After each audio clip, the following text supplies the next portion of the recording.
Welcome to the Nehemiah E-Community Podcast. I'm your host, Patrice Tsague. In today's podcast, I want to talk about Build to Last, keys to building a lasting legacy. I'm on my way to Kenya to be there with the Kenya team. Kenya team, greetings. I'll be there soon with my wife, Gina Tsague, and Joan Randall, our publisher.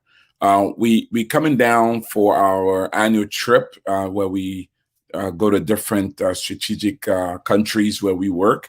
It's part of our way to support the entrepreneurs on the ground, our team on the ground, and then hopefully to help them with growing their businesses, the organization, and to impact the kingdom in that area. So we're looking forward to it. And by the way, we're going to conclude the trip with a 2-day safari trip. I'm really looking forward to it. If you've never been to a safari, I highly encourage you to do so, whether in Tanzania, in Kenya, or in South Africa. Great experience. So with that, I want to talk to you. So Frank gave me the theme for this trip, Built to Last.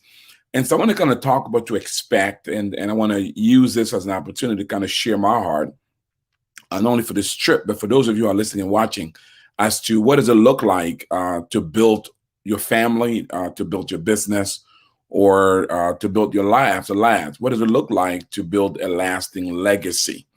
And so let me start with my own personal story.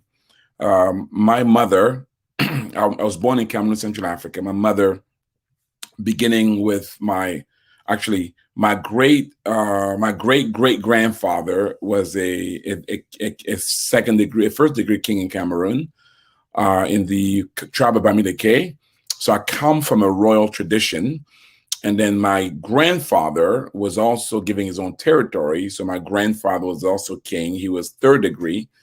And all that means is the amount of land that you controlled and the amount of people that you led, and also the level of influence that you led. My grandfather was actually not supposed to be king. He became king because of his financial influence as well as his military influence. They gave him his own territory. He was from the king bloodline, but he was not. His father was not king. His grandfather was, and so they gave him his own territory. So he became King Johnny Baling the first. That's my grandfather. And so he was also called the Old Lion. He was very influential, one of the wealthiest people of his generation, of his time in that part of the world. And he left us a great heritage. He was a translator for the French and the German. I'm sorry, for the British and the German. He was a charismatic guy. He had about 80 wives, about 90 wives, and he had about 250 children. And he growing up as a young man, I remember we all admire Grandpa. I never met him. He died before I was born, but he left us this lasting legacy that made us all want to aspire and want to live a great life, want to become something because of the standard and the vision that he set forth. And then comes my mother. My mother, when she was in the womb, my grandfather thought that she would be his heir because she thought it was a male, and then she sensed that she would have greatness. But when she was born, she was a woman. So it was not a man; it was a woman. And so literally, the tradition says that my grandfather literally hit his head and said, "What have the gods done to me?" This was supposed to be my heir, my successor. But in our tradition, women do not rule in terms of unlike, let's say, England or other monarchies where women can rule the throne. In our tradition, women do not rule. So my mother, therefore, could not be the king or the queen in this case. However, she was beloved by her father, and she was almost trained to kind of live up to the potential that was divinely put in her. And she went on to become a very influential one, had several businesses, employed by over 1,000 people. At one point, she became the most influential politician in the country. Lord, let's put it this way. When she did business in Europe, in the United States, throughout Africa, when she died, pretty much they had a national funeral. One of the very first time in Cameroon where they had a national funeral for an individual, and that was my mom. And it was neat taking my children there, and they're seeing my children, seeing them honoring their grandmother the way that they did. And so, of course, that left big shoes for myself and my siblings to fill. There are 6 of us. We have 3 males and three females. And so, and I remember my mother was dying. She didn't know she was dying, actually, but she was sick in the hospital after an accident. And she got all of us together. We were all on the phone. I was here in the U.S. My sister and brother were in Europe, and then my sister was in Europe, and then the rest of them were in Cameroon, and we were all kind of talking. And what we didn't know that this would be her last words to us together. And she really instilled in us to not give up and to really towards unity. She asked for forgiveness from us for the anything that she may have done. And it was interesting just hear my mother. I get emotional as I think about it. Just her sharing her last words to us. And I have to admit, we've not lived up to those last words, but there's still hope yet. So my mother lived out the legacy of her father, and now it's up to us as her children. Do we continue the legacy? So I want to kind of talk about how do you build lasting legacy? Because right now my mother's legacy is on the balance. It's uncertain whether it will continue, whether it will stop at her. And so my sibling and I are working through it. It's not been easy. It's been 5-6 years since she's passed, and it's just been tough and difficult. And so part of what I want to do, what are some of the keys to a lasting legacy? That's going to be on this trip we're going to talk about. I'm going to kind of share with you a few things. So I gleaned so to prepare for this, I said, okay, what book or what work has been put together on lasting legacies? And one of my favorite authors, Jim Collins, wrote a book. I guess this is part of where the Kenya team got the title from. There's a book called Built to Last: Successful Habits of Visionary Companies that was authored by Jim Collins, who wrote also Good to Great, Jim Collins and Jerry Porras. And so in this book, what they tried to do is to outline, they identified several influential companies, about 15, 18 of them, companies that have been highly successful and has been built to last. And they identified traits, things that made them successful. And so I'm going to just share that with you a little bit. I think it's a great book. I've read the book. And so and by the way, this was based on research they did that they identified the traits of these companies. And what's neat about the book is that there are contrasts between they would, as they identify the companies that was built to last, they have a contrast. Another company that is a contrast to that, to show what made this company great versus the other company. An example, for instance, they compare 3M to Norton Abrasives, right? American Express to Wells Fargo, Boeing to McDowell Douglas, right? So Citicorp, right, to or Citigroup now to Chase Manhattan, now Chase Bank, right? So they kind of Disney with Columbia Pictures, right? Ford with General Motors. So they kind of have these comparisons to kind of give you a sense. It's almost like a case study, if you will. So let's first look at how they define visionary companies. So they define visionary companies as the premier institution in their industry, widely admired and knowledgeable business people. That's the leadership. Made a blueprint on the world, had multiple generations of chief executives, had multiple product and services life cycle, and was founded before 1950, right? So now these companies have lasted since before 1950, and they're still around and still coming. That's how they define as visionary companies.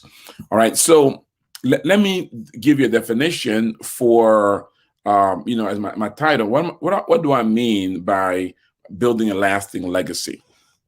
What I mean by that is being able to create an influence in your city, in your community, in your nation, or in the world that outlives your lifetime, right? How do you build something that creates such an influence in your community, in your city, that outlives your lifetime, right? So going back to my great great grandfather, right? He began something, he built something, right? And then it continued to my grandfather. My grandfather redefined it. My grandfather, without my great great grandfather, my grandfather would not exist, period. At least would not have had the influence he did. Because part of what made my grandfather great was that he built on the legacy of his grandfather, right? So even though his father was not king, his grandfather was. And so he built on that legacy. So there was a default influence, there was a default privilege that he had because of what his grandfather had done. And then part of what made my mother built her legacy was that she built on the legacy of her father. Because wherever she went, she was the royal daughter of King Johnny Balling, right? The old lion, right? And then she used leverage the relations he had built, right? The political relations, the business relations, the other monarchies, right? She grew up in that level of privilege. She built up on top of that. Now, what has given me the opportunity to do what I do in part is my mother, right? She invested in my education, sent me to America. I grew up in privilege. My siblings and I grew up in privilege. It wasn't always easy, but we grew up in privilege, and that has given us a legacy to build upon. Now it is our turn. What kind of legacy will we live? I have the privilege to be working with my brother and my sister. We have the privilege, we have built Nehemiah Project, and we'll see, right? I'm now working with my children, right? Will they be able to carry that on beyond where I leave off, right? So the idea of building to last is that how do you build a foundation in such a way that generations after you can springboard from it, right? To continue, even if that legacy looks different. It looked different from my great great grandfather than my grandfather. It looked different from my grandfather than my mother. And it looks different from me than my mother. However, it's undeniable that without my great great grandfather, there would not be my grandfather. Without my grandfather, there would not be my mother. Without my mother, I would not be, right? Because I'm springboarding from their legacy, right? Built to last. What are the keys to building lasting legacies, right? So, and I'm gonna, by the way, if you want to hear these keys, join me in Kenya, right? So let me tell you kind of before I go there, let me tell you about the book that Jim Collins and his friend wrote, and some of the key things the key ideas that brought forth, right? They brought forth an idea of clock building versus not time telling. In other words, that's it. Lasting companies go beyond a great leader to building a great institution, right? In other words, it's got to go beyond you. It's got to be institutional, right? And then they talked about they embrace the genius of, that there was a secret sauce that they figured out that they had to build around. It was more than just about profits. They were about finding a purpose and build a core ideology, right? It's got to be more than just about making money. They preserve their core competency, that's still the progress. In other words, they change readily, but stuck to the core belief and core values, right? There was some core identifying values that they held dear to, right? This is where this term came up. Big, hairy, audacious goal, right? They thought big and aimed high, right? They created a cult-like culture, right? There was this sense of cult-like adherence to the culture they created, right? And then they tried a lot of stuff, and they kept what works, right? So you got to try a lot of experiments, and you have to keep what works, right? Fail often, right? And quickly, right? So you can identify what works, what doesn't work. They had homegrown management team. They hired from within. They raised up their own people.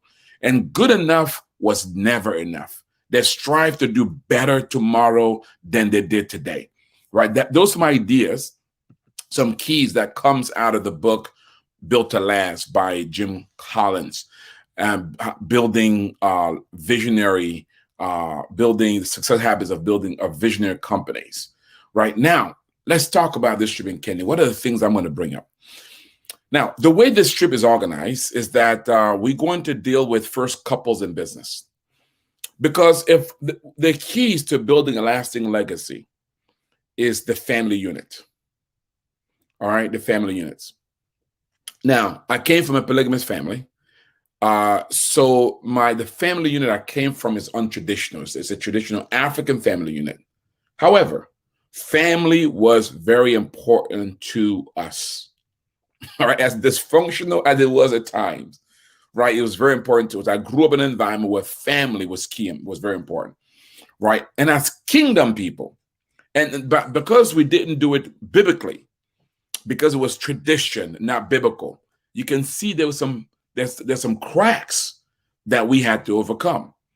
And so what we're going to try to do with couples is try to discuss what does it look like to build as a couple, husband and wife, to build a marriage based on the reflection of the scriptures, to build a marriage based on biblical principles. What does it look like?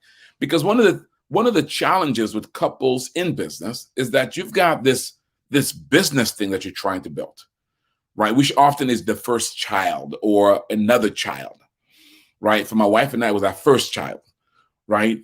And of course, there are three key things that break up marriages. There's children, money, and sex. And I'm going to add a fourth thing for couples in business. I'm going to add business, right? Because business can be a threat to the marriage. And so one of the things we're going to try to share with couples is what are the keys to building a lasting marriage upon which you can build a lasting business, right? Because if you don't build a lasting marriage, you're not going to be building a lasting business. Now, it's not to say that divorced couples are not able to build successful businesses, but whatever success they build is nothing compared to what they could have done had they not divorced. By the way, divorce is one of the number one robbers of wealth, right? Divorce is very expensive. And trust me, even if you think you can afford it, you can't afford it. It's financially expensive, it's spiritually expensive, it's emotionally expensive, right? So what are the keys? How do you build your marriage to last, right? What are the keys to a lasting marriage, a lasting family, a lasting legacy? Because the best legacy you can leave your family or your children is a lasting marriage. Not money, not business, is a marriage. All right. So my wife and I will be talking about what has been key to us, right? What has some keys that God has shown us. You know, my wife and I, we've been married for about 20, this year will be 26 years. We've been in business for about 23, 24 years. We met when we were 16, right? We started dating at about 19, 20, right? We came to Christ at 21, right? We got married, I believe, at 22, right? We have 2 children, right? And we've been together for that long. And our marriage have gotten better and better and better. We've had our challenges, we had our difficulties, right? But I tell you this, we're more in love today than we ever were, right? And that's a fact. We're going to share with you what's been the key to us and what are things that you can do to enhance your marriage so that you can build a lasting business. All right. So that's the key, because the key to building a lasting legacy is building a lasting marriage. Then the second thing we're going to focus on is going to be on business succession. Now, key to building to last is the effective ability to transition whatever you're building to the next generation, right? And when we talk about succession, there's multiple dimensions of succession, right? So there's ownership succession, which is the ability to transfer the business to the next generation. There's leadership succession, which is the ability to transfer the positions to the next generation. But there's also what I call legacy succession, the ability to transfer the legacy, right, the intangibles to the next generation. So let's go back to my family. So my grandfather built on the legacy of his grandfather, right? And he was given a territory by his grandfather. So he inherited a huge piece of property from his grandfather, right? That became his territory. So he had both, and positionally, he was giving his own rules. So he was not in the rank of my grandfather's, my great great grandfather's, or his grandfather's hierarchy in terms of monarchy. He had his own kingdom, and part of that was strategic as well. And I'm going to go a little bit into that if I have time. When I'm with you, it was strategic.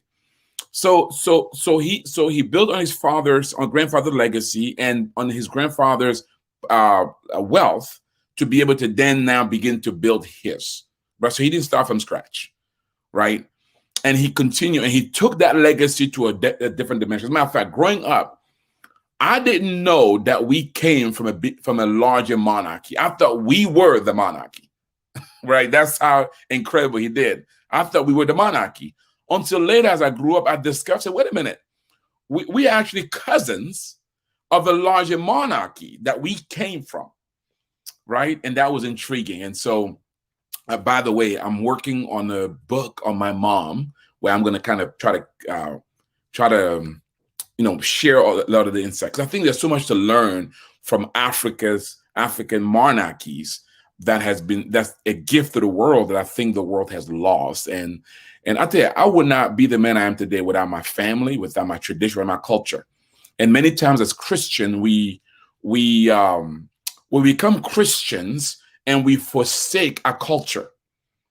When the Bible does not ask us, the Bible asks us to remove anything that exalts itself against the knowledge of God from us as we become Christian, but it doesn't ask us to lose who we are, right? You were born in a culture, in a tradition, right? And those culture and traditions are very important, very healthy.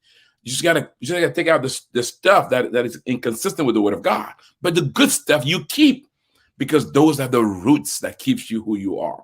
But anyway, I digress. So he was able to build on top of that. So now my mother, built on the legacy that her grandfather had.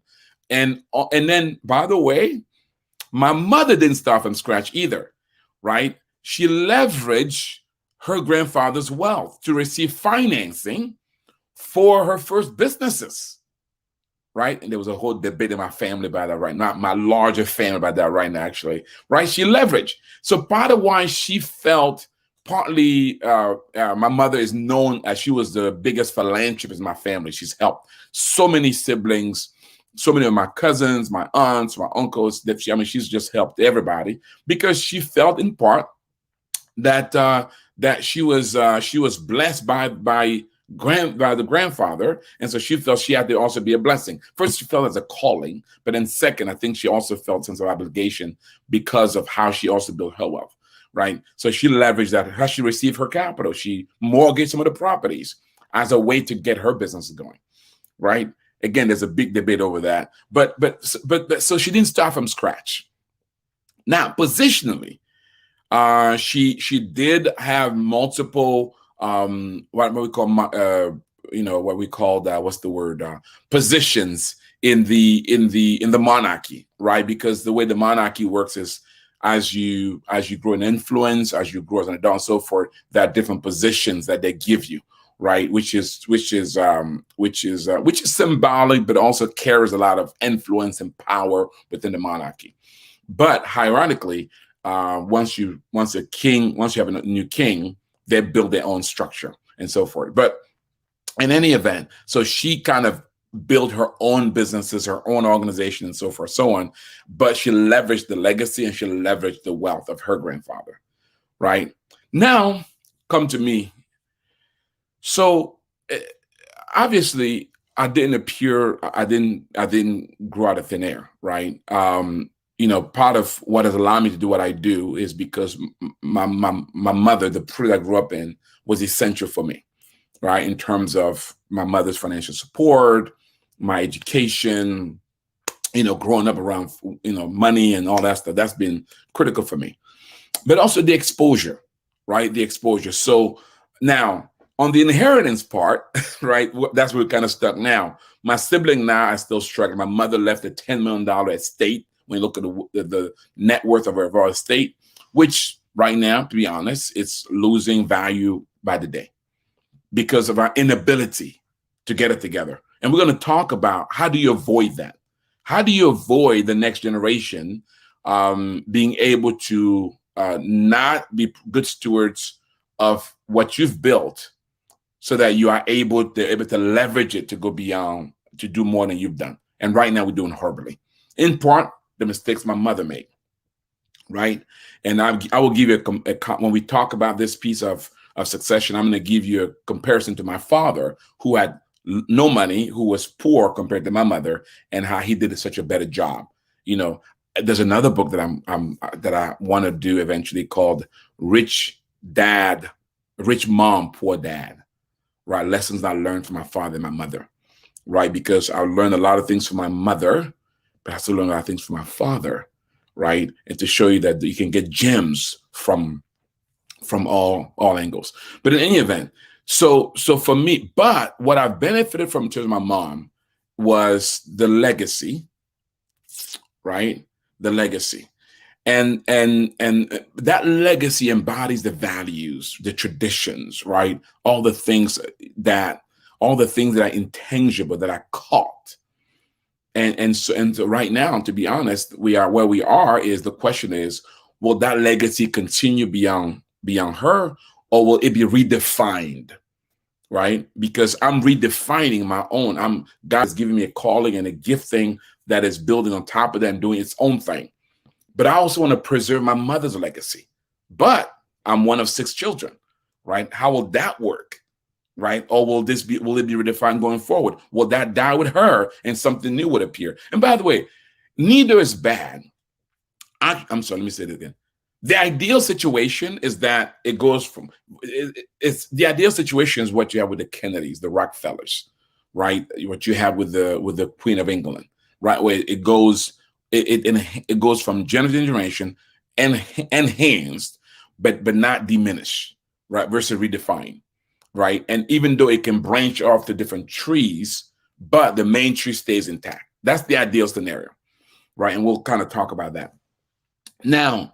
So where we are, we kind of in this interesting situation, and we'll see how it works out. But I'll talk about business succession. You know, how do you make those transition? How do you effectively transition your business, your legacy, right, and or the leadership of whatever you're building to the next generation, right? And I'm kind of telling you what I'm struggling right now with my family, but I've helped many families make the transition successfully, because one thing I specialize in is business succession. So, and right now I work with my own children and trying to position them, which is not easy, but by the grace of the Lord, you know, it's kind of working out slowly. So we're going to talk about succession, because if you're going to build to last, if you're going to build a lasting legacy, you got to understand how to pass the baton to the next generation. There are some science to it, and there's some art to it, and we'll deal with that.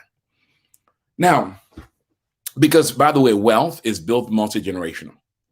All right. What makes the West as great as they are? Because there's multi-generational wealth transfer that has occurred.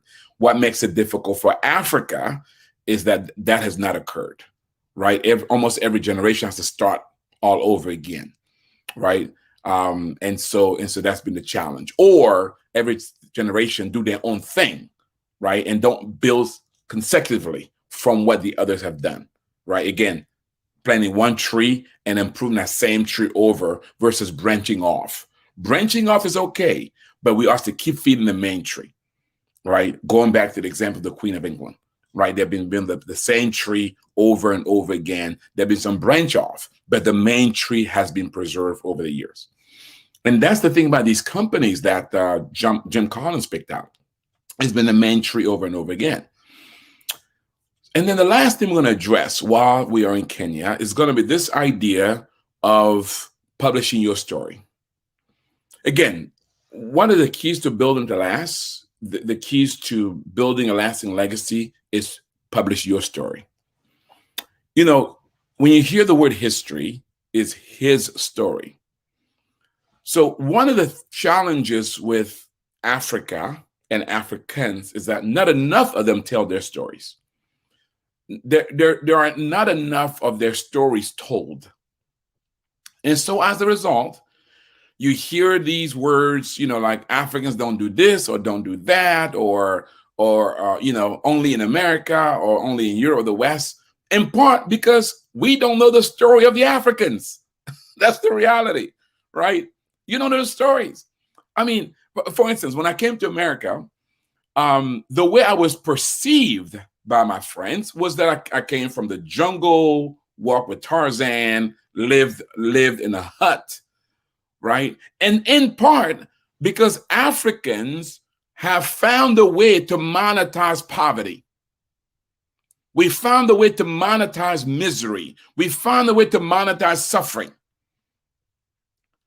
Friends, let me tell you something. You can monetize suffering, misery, and poverty and survive, but you will never thrive.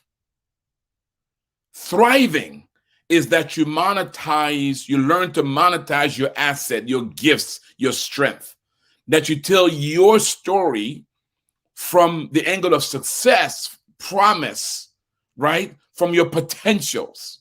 Tell your story. Don't be ashamed to talk about how blessed you've been. Don't be ashamed to talk about the wealth of your family. Don't be ashamed to talk about the tradition that you've known. Don't be ashamed. Tell your story.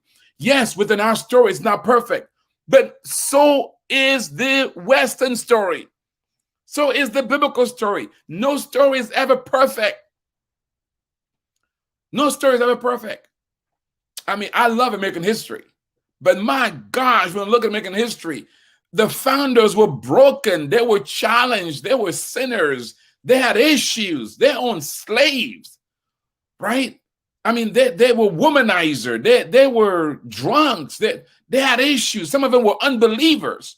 But in the midst of that, they built a great nation. In the midst of that, they left a lasting legacy. In the midst of that, they laid a foundation for what will become the greatest nation in history, America. Right?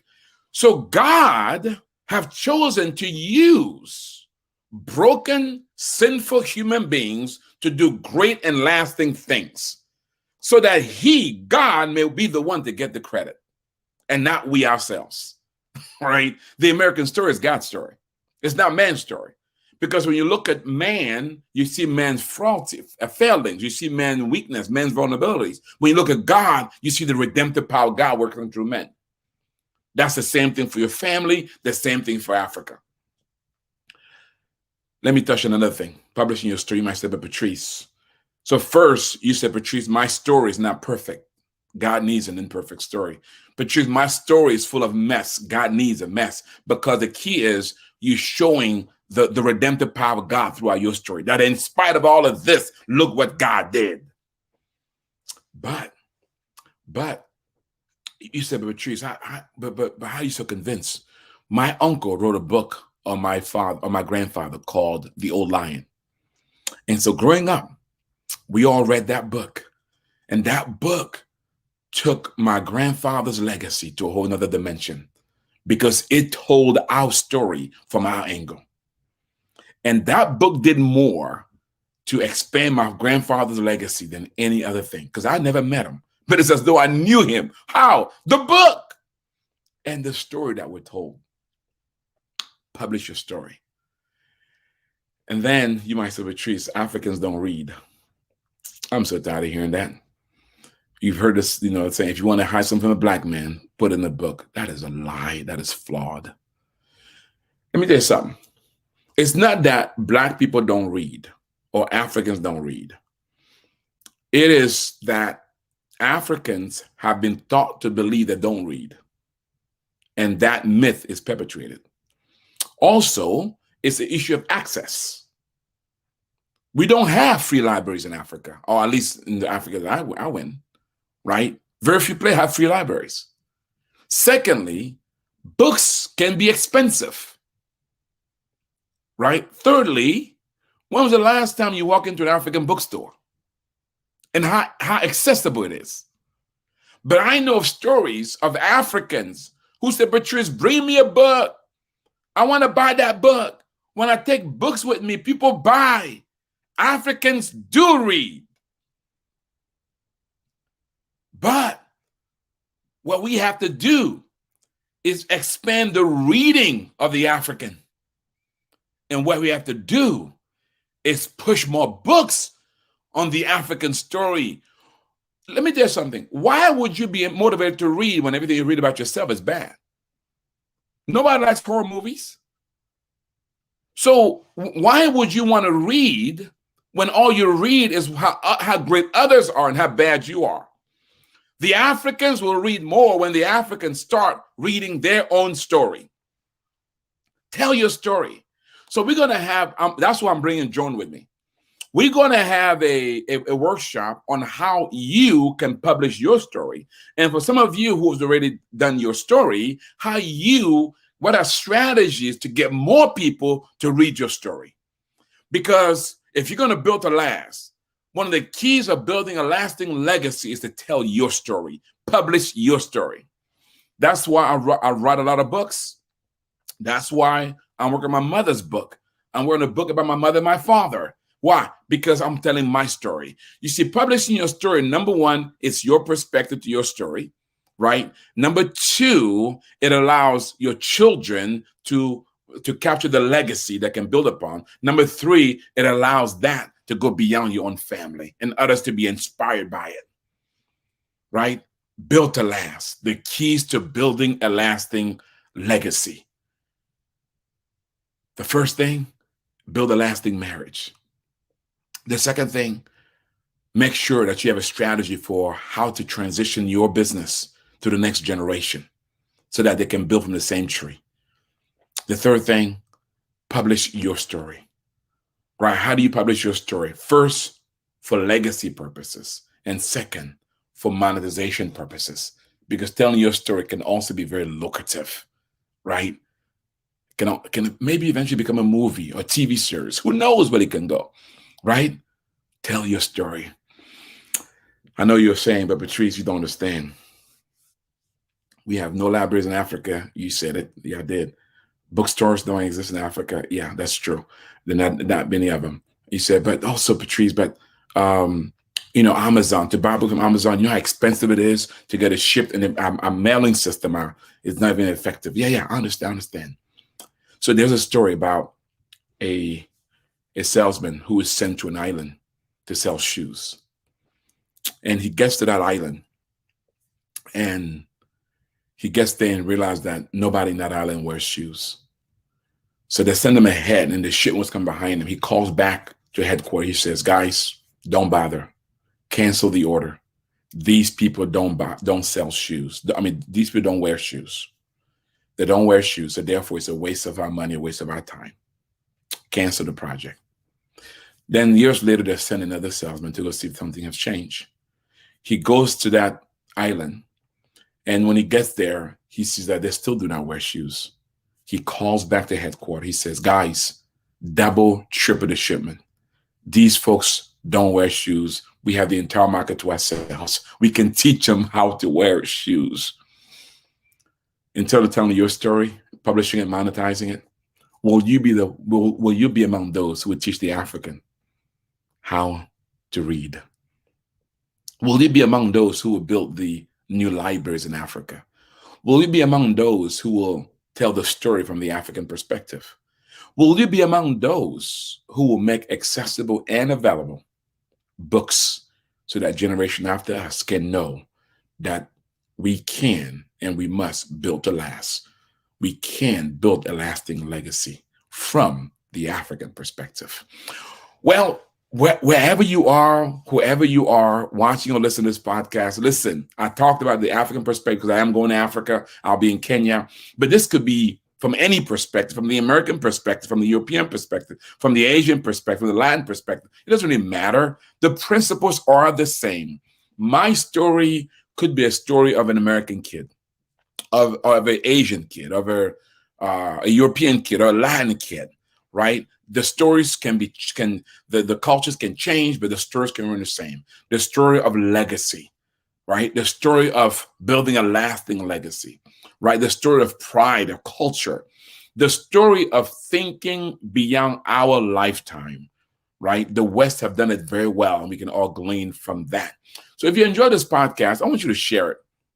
Share it with your friends, share it with your social media friends, share it with as many folks as you can, because friends share with friends. And as you share it, all right, encourage them to know that what they know about Africa may not always be true. As you share it, encourage them to know that their future is not defined by their past, that they can be the first to change the legacy of their family, right? They may not have the kind of heritage that I've had, but it doesn't really matter because they can be the first. I'm sure if I go back to my family, I don't know who he started with. I know it from my great, great, great grandfather's perspective, but I don't know who was the first. Maybe if I go down the line, maybe one of my grandparents was a servant, a slave. Maybe there were, I don't know, a soldier. I don't know where it all started. But all I know is somewhere along the line, my great-great-grandfather became somebody very significant and important. And then to continue, my grandfather continued, then my mother, and then I'm determined to also continue. What are you going to do? Are you going to continue the legacy that God has placed in your family? Or are you going to be the one to start the legacy? Whatever it is, you have a responsibility, especially as a Christian. With that, if you want to know more about the Nehemiah Project, how we can help you with training, coaching, and access to capital, visit our website at nehemiahecommunity.com.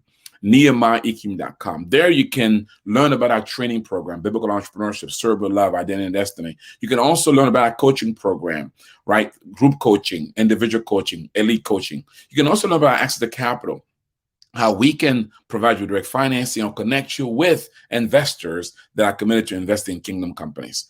Also, you can learn about how to become a member of the community, because membership has its privileges.